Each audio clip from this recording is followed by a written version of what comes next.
2023년 12월 20일 새벽 기도에 오신 여러분을 주님의 이름으로 환영합니다. 오늘 우리에게 주시는 하나님의 말씀은 욥기 42장 1절로부터 6절까지의 말씀입니다. 제가 가진 성경으로 구약성경 804면에 있는 욥기 42장 1절로부터 6절까지의 하나님의 말씀을 제가 봉독하겠습니다. 욥이 여호와께 대답하여 이르되 주께서는 못하실 일이 없사오며 무슨 계획이든지 못 이루실 것이 없는 줄 아오니 무지한 말로 이치를 가리는 자가 누구니이까. 나는 깨닫지도 못한 일을 말하였고 스스로 알 수도 없고 헤아리기도 어려운 일을 말하였나이다. 내가 말하겠사오니 주는 들으시고 내가 묻겠사오니 주여 내게 알게 하옵소서. 내가 주께 대하여 귀로 듣기만 하였사오나 이제는 눈으로 주를 배움나이다. 그러므로 내가 스스로 거두어드리고 티끌과 제 가운데에서 회개하나이다. 아멘. 욥기의 마지막 장은 욥의 답변과 회개로 시작하고 있습니다. 욥의 친구들은 그의 당한 고난이 욥의 죄로 인한 것이니 회개하라고 계속 요구했습니다. 하지만 본문에서 보게 되는 욥의 회개는 친구들이 욥에게 요구했던 회개가 아니었습니다.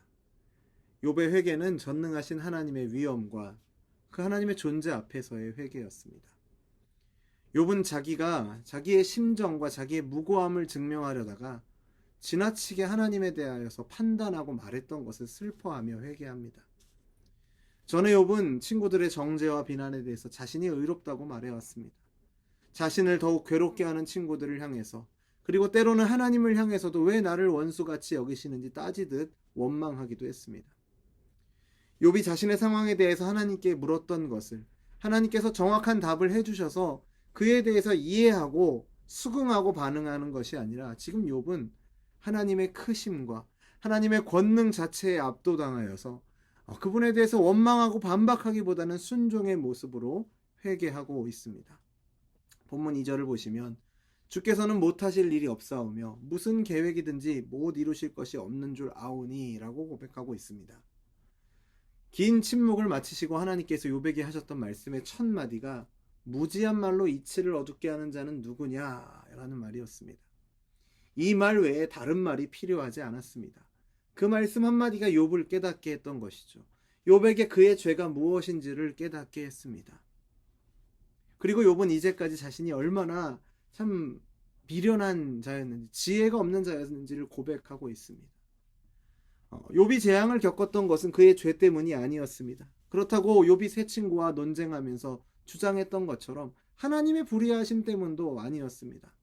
다만 인간이 이해할 수 없는 하나님의 주권적인 섭리에 의해서 일어났던 일일 뿐입니다.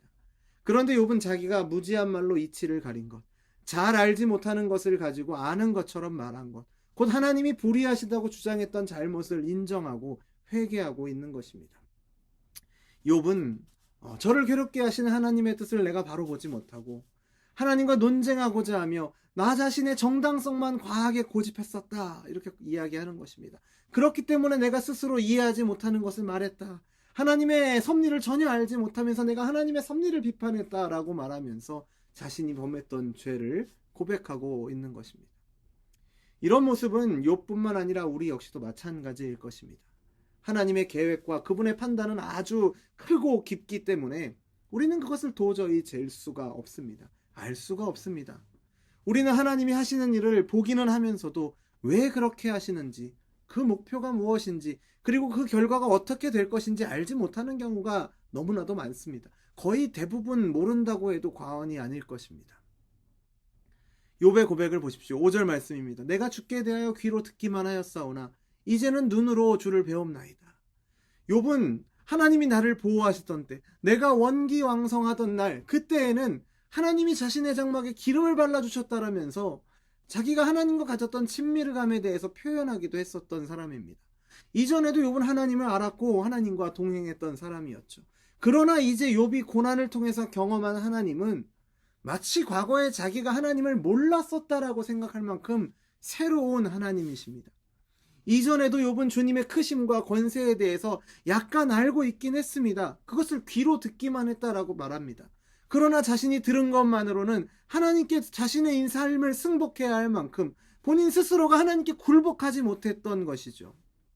자신이 하나님께 대하여 들은 것은 욥 자신의 견해를 말하는 데만 도움이 되었을 뿐 하나님에 대한 그리고 하나님의 일하심에 대한 그리고 그 일하심이 자신의 삶 가운데 나타나는 방식에 대해서는 전혀 영향을 미치지 못했던 것입니다. 그러나 이제 하나님께서 직접 계시로서 욥에게 스스로 나타나 주셨습니다. 그리고 말씀하셨습니다. 그리고 욥은 고백합니다. 이제는 제가 눈으로 주를 뵙습니다. 그전에는 그저 관념으로만 알고 있었던 것을 피부로 느낄 수 있게 되었다라고 고백하고 있습니다. 6절 말씀을 보십시오. 그러므로 내가 스스로 거두어드리고 티끌과 제 가운데에서 회개하나이다 라고 말하고 있습니다.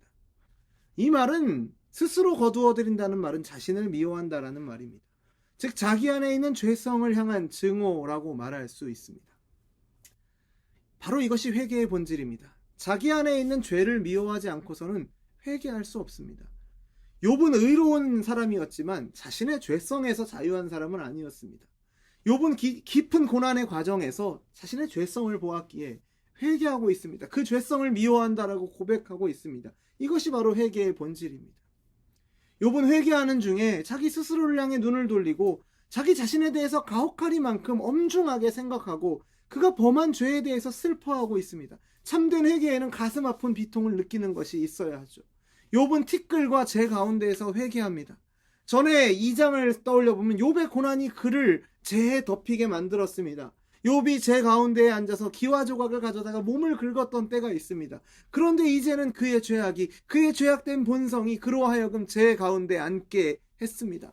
진정으로 회개하는 사람들은 그들이 과거에 어떤 외적인 고통 때문에 슬퍼했던 것보다 더욱 그들의 죄 때문에 가슴 아파하는 것입니다. 다윗을 생각해 보십시오. 그가 더러운 죄를 짓고도 죄인 줄 모르고 있었습니다. 그런데 하나님의 사람 나단이 그의 죄가 얼마나 크고 무거운 것인지를 깨우쳐주자 그가 깨닫고 얼마나 가슴 아픈 회개를 하였습니까? 시편 51편을 보십시오.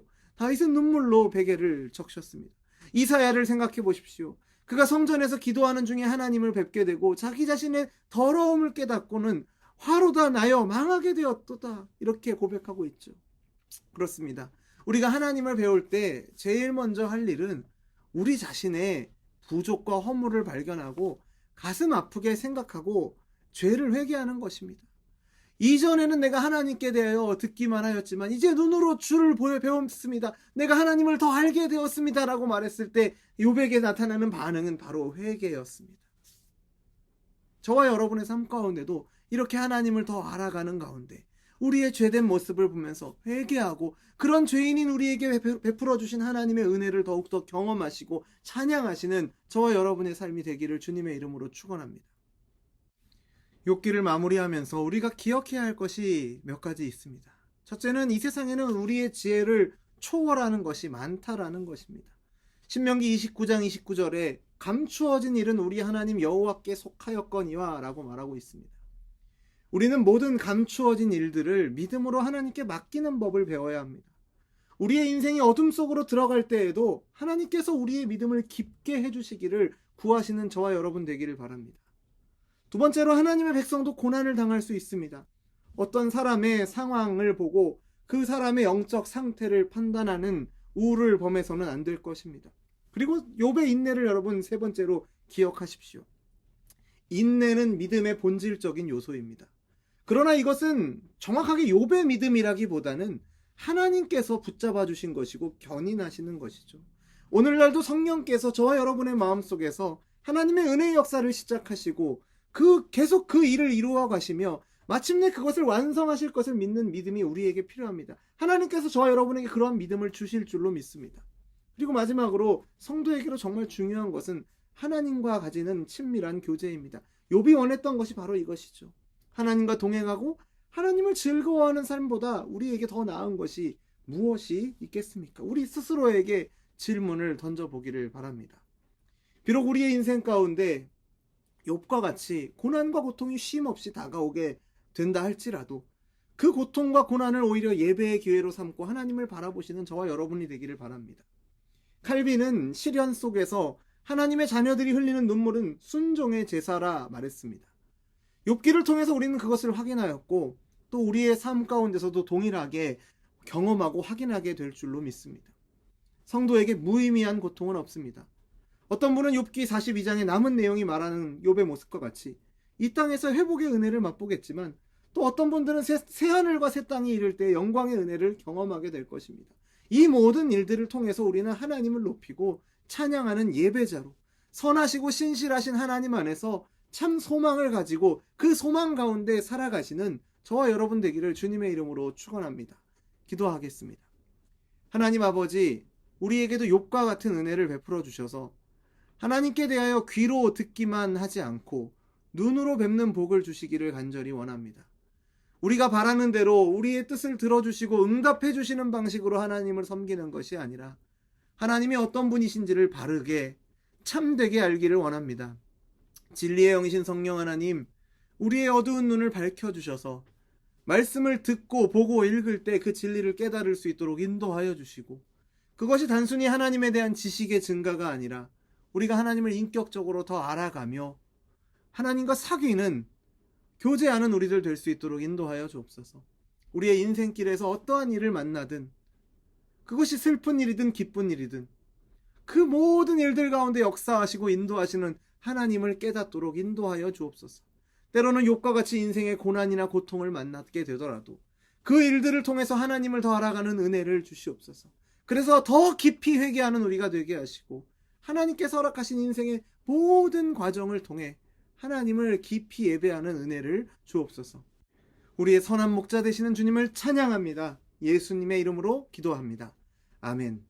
우리 주 예수 그리스도의 은혜와 하나님 아버지의 사랑과 성령 하나님의 교통하심이, 하나님께서 허락하신 우리 인생의 모든 과정을 통해 먼저는 자신을 돌아보며 죄악된 본성에 대해 회개하고, 하나님을 향하여서는 온전한 경배와 찬양 그리고 감사드리는 삶 살기를 소원하는 우리 열린비전교회 모든 성도들과 우리의 삶의 걸음 가운데 이제로부터 영원토록 항상 함께 있을지어다.